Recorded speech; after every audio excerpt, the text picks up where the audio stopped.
First of all, you're going to have to forgive me. I've got a bit of a lurgy, so the throat's a little bit croaky. And I'm touch and go whether I'm going to make the Crystal Palace game on Monday evening, but fingers crossed I will go. So forgive me for the voice. Look, for the neutrals, it's got to be an entertaining season, hasn't it? Both at the top of the league and at the bottom of the Premier League as well. Manchester City's win at Arsenal means that they can overtake Arsenal on goal difference should they beat Burnley this coming week. I think they're playing Burnley on Wednesday. It'll be the first time that Man City will have been on top of the league since August. So that means Arsenal have been number one since August, September onwards. And right at the death, they might just be overtaken by Man City. But we don't care about that. As for the other end of the league, West Ham now have a much clearer picture of what we need to do away to Crystal Palace on Monday night. Now, I guess it felt inevitable that Wolves, which was up next against Leeds United, were going to lose. And Leeds, 3 points were beckoning. Now, they're on 39 points now. I think they're pretty safe. There's still a way to go. But the results for both Nottingham Forest and Tottenham Hotspur were of real interest for very different reasons for us. Leeds itself, I think they're safe. But before I go into all of this, let's address the detail. Let's address the story that came out on Claret and Hugh late on Sunday night with apparent ownership regime change at West Ham. Keith Wyness, he was the ex-CEO or something like that at Everton, reported in Football Insider that's apparently he said that apparently he'll see what happens with West Ham in terms of ownership. There have got to be questions about Sullivan and the ownership going forward. The fans have obviously shown their unhappiness because of the protests that are going on, and it wouldn't surprise him, he said, to see something happening at the end of the season in terms of ownership there. Don't get too high-spirited. It's not going to happen. Mr. Wyness, I don't know you. I don't know where you get your information from, but I think that's more speculation than it is any really breaking story there. So, yeah, thank you for that. But let's move on. If you're new to this channel, or if it's the first time that you're watching the West Ham Boys, a QR code is appearing in the top corner there. At the end of the show, please click on that QR code. It takes you to the subscription page. Subscription for the channel is free of charge. If you enjoy the content, you can hit the like button below the video, hit the hype button, which allows you to promote the video on my behalf. Basically, you hit the hype button and other people get to watch the video, and hit the bell notification as well, because that lets you know when the next show is coming up. Right, let's carry on. So on Saturday, we saw the drama unfolding, especially at Spurs. They went ahead twice, but they conceded twice. One late in added time to share the points against Brighton. And Brighton are known to score late goals, and they did just that again against Spurs. That leaves Spurs in the bottom three, with West Ham able to extend our points tally if we beat or if we get a draw against Crystal Palace on Monday night. A win against Palace will be most welcome because given that Nottingham Forest managed to beat Burnley 4-1, despite an early scare before half-time, it's important that we stay on their shirt tails and not get too left behind to end up making it a two-horse race between us and Spurs for that final 18th spot.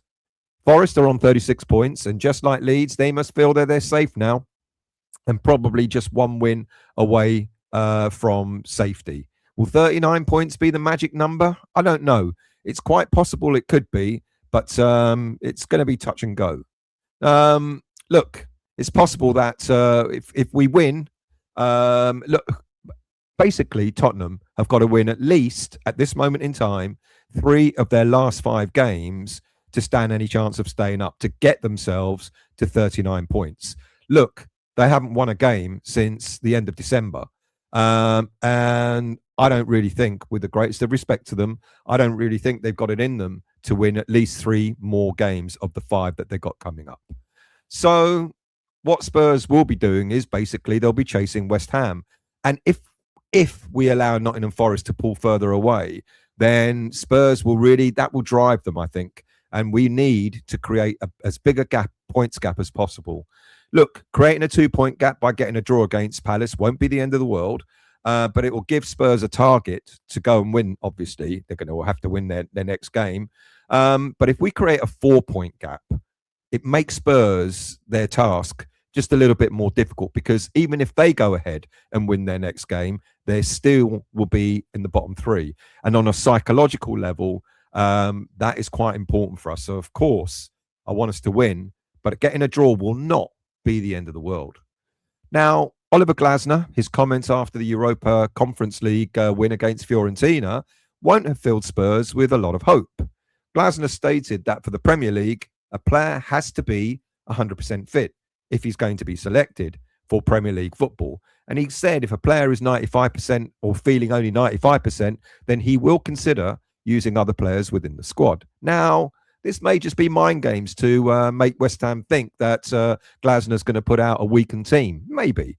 But Glasner then went on to say that Palace had stopped thinking about the league position, the Premier League position, for some time, which suggests that he is prioritising the Europa Conference League over the Premier League. Look, Palace is safe, 42 points. Ironically, they're only 6 points away from a sixth-place finish. So if they wanted to go for it, have two chances of getting into Europe, the league position is still there for them to take. But it looks as if Glasner wants another European trophy on his CV in his final season at Crystal Palace. So perhaps, maybe, just maybe, the way Glasner may go about this game on Monday night could be of huge benefit to West Ham if his strongest 11 are not fielded.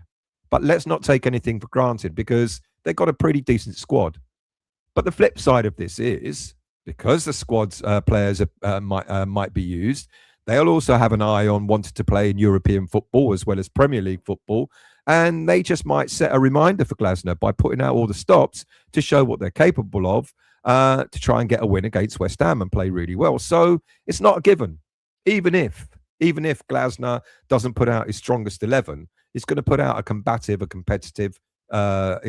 team against West Ham. So it's not going to be a walk in the park for West Ham on Monday night.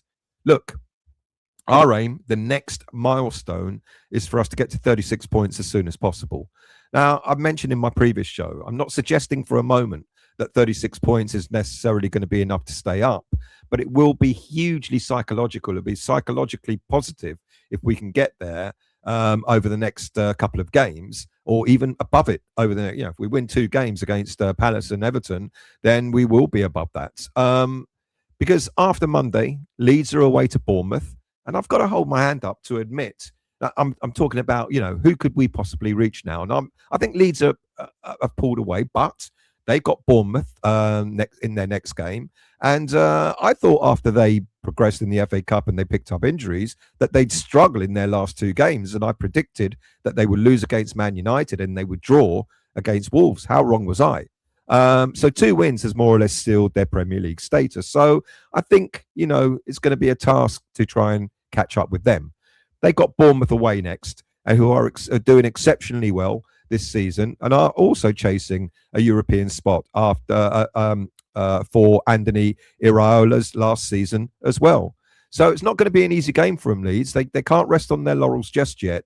But I think even if they lose, I don't think it will hinder their Premier League status too much. That's the beauty, I guess, of creating a 9-point gap that they've currently got between them and 18th placed Spurs. They've got the breathing space. Nottingham Forest, now they're 1 point better off than us. 1 point better off in the predictions that I made in the 6 games that were left before this weekend's fixtures. I said they lose against Villa and that they beat Burnley. They got a valuable point against Villa, and they did indeed beat Burnley. Their 36 points is also a good cushion to have at this moment in time. So that's why I want us to get to 36 points too. Their next game, Sunderland away, and I predicted a defeat there, but never write off any team who's fighting for Premier League survival. Look, with Spurs, my predictions so far have been right and wrong. I said that they would get a point from their recent 2 games, but I predicted that they'd get a draw against Sunderland and they'd lose against Brighton, but it worked the other way round. They got beaten by Sunderland and they drew against Brighton. But they're on track in terms of the points tally that I predicted over the last 2 games. They play Wolves next, and they will fancy their chances. They've got to beat Wolves. Otherwise, it really will be curtains for them. And that's the thing, you see. They're playing Wolves at the same time as we got the game against Everton this coming weekend. So ourselves, so far so good. I predicted a win that we got against Wolves, and my original prediction for Palace was a draw. Look, I do want us to win, but I want us to win, but I'm going to stick with my prediction, to be honest. After Palace, as I've said, we host Everton. And what's good about next week's fixtures is that we play at the same time as Spurs. So, I think it's important to be doing that. So we don't have them on our minds. Now, we've got that slightly added pressure that we're playing after all other teams have played, but at least we know what we need to do. What else have we got? All eyes, I guess, this coming Friday is going to be on the Sunderland Forest game. Because if Sunderland win that game, we've got a fantastic chance of not only, if we win our next two games, not only staying above Spurs, but if Forest lose against Sunderland, if we beat Palace and if we beat Everton, we actually go above Forest. That will require 2 wins. Doable, really hard, but doable. But let's focus on one game at a time, as Nuno would often say, and Crystal Palace first and foremost. Oh, and just as a side note, wouldn't it be sweet if we helped to jolt Arsenal's title challenge?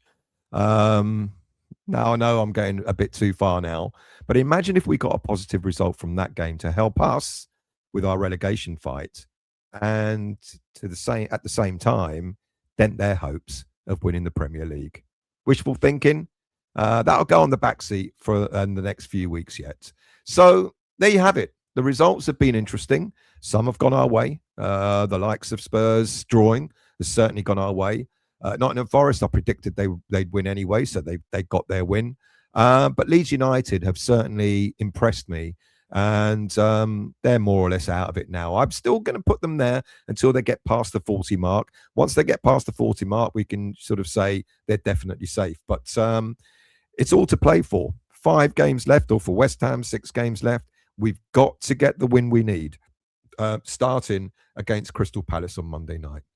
Thank you for listening. Thank you for watching. If you've enjoyed the show, like I said, become a subscriber, hit the like button, hit the hype button, hit the bell notification, and I'll see you all very soon.